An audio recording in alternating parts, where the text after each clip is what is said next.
মুরলির তারিখ ১৪ April ২০২৪। Revise তারিখ ১৫ March ১৯৯৯। ওম শান্তি। মধুবন থেকে অব্যক্ত বাপদাদা বলছেন।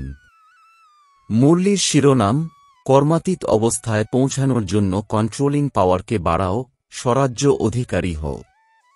আজ বাপদাদা চতুর্দিকের পরমাত্মপ্রিয় নিজের রাজা অর্থাৎ অত্যন্ত প্রিয় বাচ্চাদের দেখছেন। এই পরমাত্মবৎসলতা বা পরমাত্ম ভালোবাসা খুব অল্প বাচ্চাদের প্রাপ্ত হয়। খুব অল্প সংখ্যক এমন ভাগ্যের অধিকারী হয়। এমন ভাগ্যবান বাচ্চাদের দেখে বাপদাদাও প্রসন্ন হন। রাজা অর্থাৎ অতি মহিমাযুক্ত বাচ্চা। তো নিজেকে মহিমান্বিত বাচ্চা মনে করো কি? নামই হল রাজযোগী। তো রাজযোগী অর্থাৎ মহামহিম বাচ্চা। বর্তমান সময়েও মহামহিম আর ভবিষ্যতেও মহামহিম। নিজের ডবল রাজপদ অনুভব করো তো। নিজে নিজেকে দেখো যে আমি রাজা তথা মহামহিম হয়েছি কি? স্বরাজ্য অধিকারী হয়েছি কি? প্রত্যেক রাজদরবারই তোমার অর্ডারে কার্য করছে কি? রাজার বিশেষত্ব কি হওয়া উচিত সেটা জানো তো? রুলিং পাওয়ার আর কন্ট্রোলিং পাওয়ার, দুই পাওয়ার তোমাদের কাছে আছে কি? নিজের কাছে নিজে জিজ্ঞাসা করো যে রাজদরবারই সদা কন্ট্রোলে চলছে তো? বাপদাদা আজ বাচ্চাদের কন্ট্রোলিং পাওয়ার, রুলিং পাওয়ার চেক করছিলেন। তো বলো তিনি কি দেখে থাকবেন? তোমরা প্রত্যেকে তো জানো। বাপদাদা দেখেছেন যে এখনও অখণ্ড রাজ্যাধিকার সকলের নেই। মাঝে মাঝে অখণ্ড খণ্ডিত হয়ে যায়। কেন? সদা স্বরাজ্যের পরিবর্তনে রাজ্য খণ্ডিত করে ফেলে। পর রাজত্বের লক্ষণ হল এই কর্মেন্দ্রিয়গুলো অধীন হয়ে যায়। মায়ার রাজ্যের প্রভাব অর্থাৎ পরধীন বানানো। বর্তমান সময়ে মেজরিটি তো ঠিক আছে, কিন্তু মেজরিটি বর্তমান সময়ে মায়ার বিশেষ প্রভাবে এসে যায়। আদি অনাদি যে সংস্কার রয়েছে তার মাঝখানে মধ্যের অর্থাৎ দাপর থেকে এখন অন্ত পর্যন্ত সংস্কারের প্রভাবে এসে যায়। শোয়ের সংস্কারই স্বরাজ্যকে খণ্ডিত করে দেয়। তার মধ্যেও বিশেষ সংস্কার, ব্যর্থ ভাবনা, ব্যর্থতে সময় খুইয়ে ফেলা এবং ব্যর্থ কথোপকথনে আসা, তা শোনা হোক বা শোনানো। একদিকে ব্যর্থের সংস্কার, অন্যদিকে গরিমসি করার সংস্কার ভিন্ন ভিন্ন রয়্যাল রূপে স্বরাজ্যকে খণ্ডিত করে দেয়। কিছু কিছু বাচ্চা বলে যে সময় সমীপে আসছে, কিন্তু যে সংস্কার শুরুতে ইমার্জ ছিল না সেটা এখন কোথাও কোথাও ইমার্জ হচ্ছে। বায়ুমণ্ডলে আরোই ইমার্জ হচ্ছে। এর কারণ কি? বর্তমান সময়ে এই আঘাত মায়ার একটা সাধন। মায়া এর দ্বারা নিজের বানিয়ে পরমাত্ম মার্গ থেকে সরিয়ে হতোদ্যম বানিয়ে দেয়। তখন তারা ভাবে যে এখনো পর্যন্ত এরকমই আছে, সুতরাং জানি না সমান হওয়ার সফলতা লাভ হবে কি হবে না। কোনো না কোনো বিষয়ে যেখানে দুর্বলতা থাকবে সেই দুর্বলতার রূপে মায়া নিরুৎসাহ বানানোর চেষ্টা করে। খুব ভালোভাবে চলতে চলতে কোনো না কোনো বিষয়ে সংস্কারের উপরে অ্যাটাক করে মায়া পুরানো সংস্কারকে ইমার্জ রূপে রেখে নিরুৎসাহ করার চেষ্টা করে। লাস্টে সব সংস্কার সমাপ্ত হওয়ারই আছে, সেই জন্য কখনো কখনো থেকে যাওয়া সংস্কার ইমার্জ হয়ে যায়। কিন্তু বাপদাদা তোমরা সব ভাগ্যবান বাচ্চাকে বাবা ইশারা দিচ্ছেন, ঘাবড়ে যেও না, এসব মায়ার চাল অর্থাৎ আচরণ বুঝে নাও। আলস্য আর ব্যর্থ, এতে নেগেটিভও এসে যায়। এই দুই বিষয়ে বিশেষ অ্যাটেনশন রাখো। বুঝে যাও যে মায়ার আঘাত এটা বর্তমান সময়ের একটা সাধন। বাবার সাথের অনুভব, কম্বাইন্ড ভাবের অনুভব ইমার্জ করো। এমন নয় যে বাবা তো আমারই, সাথ তো আছেই আছে। সাথের প্র্যাকটিক্যাল অনুভব ইমার্জ হোক। তাহলে মায়ার এই আঘাত হবে না, মায়া পরাজয় মেনে নেবে। এটা মায়ার পরাজয়, প্রহার নয়। শুধু ঘাবড়ে যেও না, কি হয়ে গেল, কেন হয়ে গেল। সাহস রাখো, বাবার সাথকে স্মৃতিতে রাখো। চেক করো যে বাবার সাথে রয়েছে কি। সাথের অনুভব মার্জরূপে নেই তো। নলেজ রয়েছে যে বাবার সাথে আছেন, নলেজের সাথে সাথে বাবার পাওয়ার কি রয়েছে। অলমাইটি অথরিটি আছেন তো সর্বশক্তির পাওয়ার ইমাজ রূপে অনুভব করো। একে বলা হয়ে থাকে বাবার সাথের অনুভব হওয়া। হতাশ হয়ে যেও না, বাবা ব্যতীত আর আছেই বা কে, বাবাই তো আছেন। যখন বাবা আছেনই তখন সেই পাওয়ার আছে। যেমন দুনিয়ার লোককে বলো যদি পরমাত্মা ব্যাপক তবে পরমাত্মগুণ অনুভব হওয়া উচিত, প্রতীয়মান হওয়া উচিত। তাই তো বাপদাদাও তোমাদের জিজ্ঞাসা করেন যে যদি বাবা সাথে আছেন, কম্বাইন্ড রয়েছেন, তাহলে সব কর্মে পাওয়ার অর্থাৎ শক্তি অনুভব হয়। অন্যদেরও অনুভব হয় কি? কি বুঝছ? ডবল ফরেনার্স কি ভাবছ? পাওয়ার আছে কি? সদা আছে কি? প্রথম কোশ্চেনে তো সবাই হ্যাঁ করে দেয়। তারপরে যখন আরেকটা কোশ্চেন আসে, সদা আছে, তখন চিন্তায় পড়ে যায়। সুতরাং অখণ্ড হল তো না। তোমরা কি চ্যালেঞ্জ করো? অখণ্ড রাজ্য স্থাপন করছ নাকি খণ্ডিত রাজ্য স্থাপন করছ? কি করছ? অখণ্ড তো না। টিচার্স বলো অখণ্ড। তো এখন চেক করো অখণ্ড স্বরাজ্য রয়েছে কি? রাজ্য অর্থাৎ প্রালব্ধ সদার জন্য নেবে নাকি মাঝে মধ্যে যদি কাটা হয় কোনো ক্ষতি নেই, এরকম চাও কি? নেওয়ার ক্ষেত্রে তো সদা চাই, আর পুরুষার্থ করতে কখনো কখনো চলবে, এইভাবে কি? ফরেনারদের বলা হয়েছিল তো না যে নিজের জীবনের ডিকশনারি থেকে সামটাইম আর সামথিং শব্দ বের করে দাও। এখন সামটাইম শেষ হয়েছে কি? জয়ন্তী বলো। রেজাল্ট দেবে তো? তো সামটাইম শেষ। যারা মনে করে সামটাইম শব্দ সদার জন্য সমাপ্ত হয়ে গেছে, তারা হাত তোলো। শেষ হয়ে গেছে নাকি শেষ হবে? লম্বা হাত তোলো। বতনের টিভিতে তোমাদের হাত তো এসে গেছে, এখানে টিভিতে সকলের আসে না। এটা কলিযুগী টিভি, তাই না? ওখানে জাদুর টিভি, সেই জন্য এসে যায়। তবুও খুব ভালো, অনেকে হাত তুলেছে, তাদেরকে সদাকালের অভিনন্দন। আচ্ছা, ভারতবাসী যাদের এখন প্র্যাকটিক্যালি সদাকালের স্বরাজ্য আছে, সব কর্মেন্দ্রীয় লো এবং অর্ডারে রয়েছে, তারা হাত তোলো। পাক্কা হাত তুলতে হবে, কাঁচা নয়। সদা স্মরণে রেখো সভার মধ্যে হাত তুলেছ। পরে বাপদাদাকে মিষ্টি মিষ্টি অনেক কথা বলে থাকে। বলে, বাবা আপনি তো জানেন তাই না, কখনো কখনো মায়া এসে যায় তো না। তো নিজের হাতের সম্মান রাখবেন বাবা। ভালো, তবুও সাহস রেখেছ, তো মনোবল হারিও না।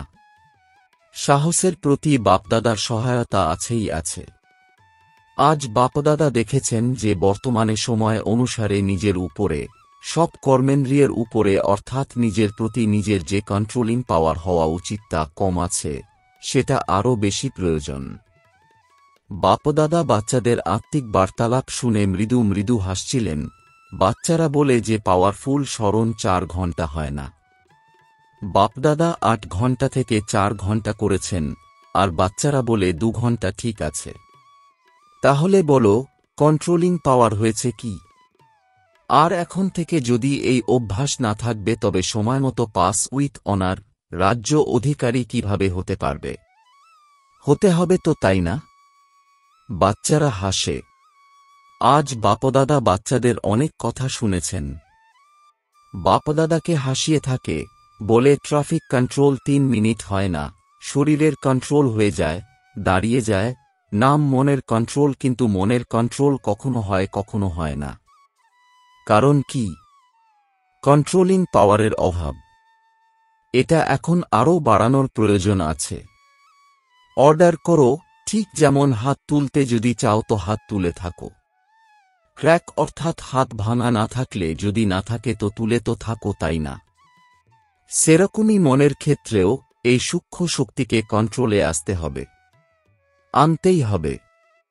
অর্ডার করো স্টপ, তো যেন স্টপ হয়ে যায়। সেবার জন্য ভাবলে আর সেবাতে লেগে গেল। পরমধামে চলো বলার সাথে সাথে যেন পরমধামে চলে যায়। সূক্ষ্মবতনে চলো বললে সেকেন্ডে পৌঁছে যাবে। যা ভাবছ তা অর্ডারে হোক। এখন এই শক্তিকে বাড়াও। ছোট ছোট সংস্কারে যুদ্ধে সময় খুইয়ে দিও না। আজ এই সংস্কারকে তাড়ালে কাল তাকে তাড়ালে। কন্ট্রোলিং পাওয়ার ধারণ করলে তাহলে আর আলাদা আলাদা সংস্কারে টাইম লাগাতে হবে না, ভাবতে হবে না, করতে হবে না, বলতে হবে না, স্টপ তো যেন স্টপ হয়ে যায়। এটা হলো কর্মাতীত অবস্থা পর্যন্ত পৌঁছানোর বিধি। অতএব কর্মাতীত হতে হবে, তাই না? বাপদাদাও বলেন তোমাদেরই হতে হবে, আর কেউ আসবে না, তোমরাই হবে। তোমাদেরই সাথে নিয়ে যাব, কিন্তু কর্মাতীতকে নিয়ে যাব তো না। সাথে যাবে নাকি পিছনে পিছনে আসবে? সাথে যাব, এটা তো খুব ভালো বলেছ। সাথে যাবে, হিসাব চুকিয়ে যাবে। এতে হাঁ জি বলনি। কর্মাতীত হয়ে সাথে যাবে, যাবে তো না। সাথে যাওয়া অর্থাৎ সাথী হয়ে যাওয়া। যুগল তো উত্তম হওয়া চাই, নাকি লম্বা কিংবা ছোট? সমান হওয়া উচিত তো না। সুতরাং কর্মাতীত হতেই হবে। তো কি করবে? এখন নিজের রাজ্য ভালো করে সামলাও। প্রতিদিন নিজের দরবার বসাও। রাজ্য অধিকারী তোমরা, তাই তো না? সুতরাং নিজের দরবার লাগাও, কর্মচারীদের থেকে তাদের অবস্থা জিজ্ঞাসা করো। চেক করো তারা অর্ডারে চলছে কিনা। ব্রহ্মা বাবাও রোজ দরবার বসিয়েছেন। তোমাদের কপি আছে তো না? তাদেরকে বলো, দেখাও। ব্রহ্মা বাবাও পরিশ্রম করেছেন, প্রতিদিন দরবার বসিয়েছেন, তবে গিয়ে কর্মাতীত হয়েছেন। তো এখন কত টাইম প্রয়োজন? নাকি এভার রেডি হয়েছ তোমরা? এই অবস্থা দ্বারা সেবাও ফাস্ট হবে। কেন? কেননা একই সময়ে মনসা শক্তিশালী, বাচা শক্তিশালী, সম্বন্ধ সম্পর্কে আচার আচরণ আর কান্তি শক্তিশালী। একই সময়ে এই তিন সেবা খুব ফাস্ট রেজাল্ট বের করবে। এমন মনে করো না এই সাধনায় সেবা কম হবে, না। সফলতা সহজভাবে অনুভব হবে। আর সবাই যে সেবারই নিমিত্ত রয়েছে, যদি সংগঠিত রূপে এমন স্টেজ বানায় তবে পরিশ্রম কম এবং সফলতা বেশি হবে। সুতরাং বিশেষ অ্যাটেনশন, কন্ট্রোলিং পাওয়ার বাড়াও। সংকল্প, সময়, সংস্কার সবকিছুর উপরে কন্ট্রোল হবে। বহুবার বাপদাদা বলেছেন, তোমরা সবাই রাজা। যখন যেভাবে চাও, যেখানে চাও, যত সময় চাও সেইভাবে মন বুদ্ধিকে লো অ্যান্ড অর্ডারে চলতে দাও। তুমি বললে করতে হবে না, আর তবুও হয়ে চলেছে, করে চলেছে, তবে তো সেটা লো অ্যান্ড অর্ডারে নেই। তো স্বরাজ্য অধিকারী আপন রাজ্যকে সদা প্রত্যক্ষ স্বরূপে আনো। আনতে হবে, তাই না? তোমরা আনছ, কিন্তু বাপদাদা বলেছেন তো না, সদা শব্দ অ্যাড করো। বাপদাদা এখন লাস্টে আরেকবার আসবেন, তার জন্য একটা টার্ন থাকছে তোমাদের। এই লাস্ট টার্নে বাবা তোমাদের রেজাল্ট জিজ্ঞাসা করবেন।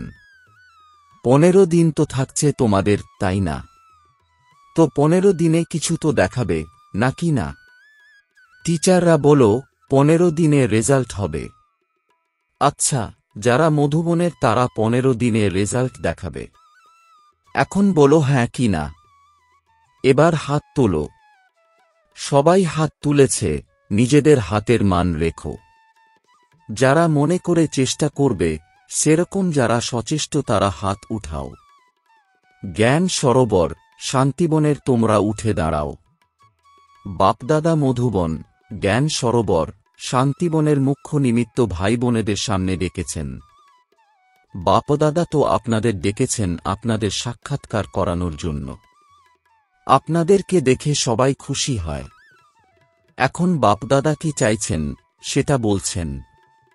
পাণ্ডব ভবন, শান্তিবন, জ্ঞান সরোবর, হসপিটাল, এই 4 ধাম তো রয়েছে। পঞ্চমটা ছোট। 4টের প্রতি বাপদাদার একটা আশা আছে। বাপদাদা 3 মাসের জন্য 4 ধামে অখণ্ড, নির্বিঘ্ন, অনড় স্বরাজ্যধারী রাজাদের রেজাল্ট দেখতে চান। 3 মাস যেন এখান ওখান থেকে কোনো বিষয় সম্পর্কে শোনা না যায়। সব স্বরাজ্য অধিকারী নম্বর 1, 3 মাসের জন্য এমন রেজাল্ট হতে পারে কি? নির্বের ভাইয়ের প্রতি পাণ্ডবদের তরফ থেকে আপনি আছেন। হতে পারে কি? দাদি তো রয়েছেন, কিন্তু সাথে তো এই যে বসে আছেন, সবাই আছেন। তবে হতে পারে। দাদি বলেন, হতে পারে। পাণ্ডব ভবনের যারা বসে আছেন তারা হাত তুলুন, হতে পারে। আচ্ছা, মনে করুন কেউ দুর্বল, তার কিছু যদি হয়ে যায় তাহলে আপনারা কি করবেন? আপনাদের সাথে যারা রয়েছেন তাদেরও সাথ দিয়ে রেজাল্ট বের করবেন, এই বিশ্বাস আছে কি আপনাদের? এত মনোবল রাখেন কি আপনারা? হতে পারে, নাকি শুধু নিজের জন্য সাহস আছে? অন্যদের ব্যাপারগুলো সমাহিত করতে পারবেন কি? তাদের ভুল সমাহিত করতে পারবেন কি? বায়ুমণ্ডলে ছড়িয়ে দেবেন না, সমাহিত করবেন, এটুকু করতে পারবেন কি আপনারা? জোরে বলুন হ্যাঁ বাবা। অভিনন্দন। 3 মাসের পরে রিপোর্ট দেখব। কোনো স্থান থেকেই যেন কোনো খারাপ রিপোর্ট না আসে। একে অপরকে ভাইব্রেশন দিয়ে সমাহিত করে দিও, আর ভালোবাসার সাথে ভাইব্রেশন দিতে হবে। কলহ বিবাদ যেন না হয়। এইভাবেই ডবল বিদেশীয় রেজাল্ট দেবে তো? সবাইকে হতে হবে, তাই না? ডবল বিদেশি যারা মনে করে নিজের সেন্টারে সাথীদের সাথে 3 মাসের রেজাল্ট বের করবে, তারা হাত তোলো। যারা ভাবছ চেষ্টা করবে, বলতে পারছো না তারা কেউ আছো তো হাত তোলো। স্বচ্ছ হৃদয়। যাদের হৃদয় স্বচ্ছ তাদের সহায়তা লাভ হয়। আচ্ছা, এরপর বাপদাদা সব জনের ভাই বোনেদেরও হাত তুলিয়েছেন তথা নিজের স্থানে দাঁড় করিয়েছেন। প্রথমে মহারাষ্ট্র, দিল্লি, কর্ণাটকের ভাই বোনেদের দাঁড় করিয়েছেন এবং প্রতিজ্ঞা করিয়েছেন। তারপরে যারা ইউপি থেকে তাদের সেবার অভিনন্দন জানিয়েছেন। চতুর্দিকের সকল স্বরাজ্য অধিকারী আত্মাদের, সদা অখণ্ড রাজ্যের যোগ্য আত্মাদের, যারা সদা বাবা সমান কর্মাতীত স্থিতিতে পৌঁছায়, বাবাকে ফলো করে এমন তীব্র পুরুষার্থী আত্মাদের, যারা সদা একে অপরকে শুভ ভাবনা শুভ কামনার সহযোগ দেয় এমন শুভচিন্তক বাচ্চাদের স্মরণের স্নেহ সুমন আর নমস্কার। বরদান, বিঘ্নকারী আত্মাকে শিক্ষক মনে করে তার থেকে পাঠ পড়ে অনুভবী মূর্ত ভব। এর বিস্তার, যে আত্মারা তৈরি করার নিমিত্ত হয় তাদের বিঘ্নকারী আত্মা হিসেবে দেখো না, তাদেরকে সদা পাঠ পড়ানোর, সামনে এগিয়ে দেওয়ার জন্য নিমিত্ত আত্মা মনে করো। অনুভবী বানানো শিক্ষক মনে করো। যখন তোমরা বলো যে নিন্দা করে সে মিত্র, তখন সে বিঘ্নকে পাশ করিয়ে অনুভবী বানানো শিক্ষক হয়ে গেল। সেই জন্য বিঘ্নকারী আত্মাকে সেই দৃষ্টিতে দেখার পরিবর্তে সব সময়ের জন্য বিঘ্ন থেকে পার করানোর নিমিত্ত, অনড় বানানোর নিমিত্ত মনে করো। এর থেকে আরও অনুভবের অথরিটি বৃদ্ধি হতে থাকবে। স্লোগান, কমপ্লেনের ফাইল শেষ করে ফাইন আর রিফাইন হও। ওম শান্তি।